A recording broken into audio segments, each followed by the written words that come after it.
যেই ব্যক্তি প্রতিদিন 11 বার বলবে লা হাওলা ওয়ালা কুওয়াতা ইল্লা বিল্লাহিল আলিয়্যিল আযীম,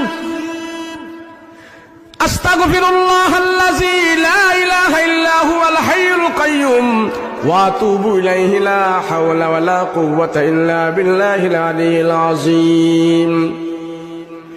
রাসূল সাল্লাল্লাহু আলাইহি ওয়াসাল্লাম বলেন, আমার উম্মতেরা প্রতিদিন যদি কেউ 11 বার এই আমলটা করে, সকালে বিকালে যদি কেউ এই আমলটা করে, আল্লাহ পাক তার জীবনে কোনো অভাব দিবে না, অভাব দিবে না। আল্লাহর রাসূল বলেন, তোমার অভাব যদি থেকেও থাকে, আল্লাহ তোমার অভাব দূর করে দিবে।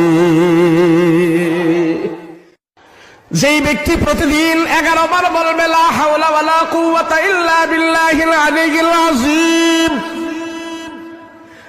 আস্তাগফিরুল্লাহাল্লাযী লা ইলাহা ইল্লা হুয়াল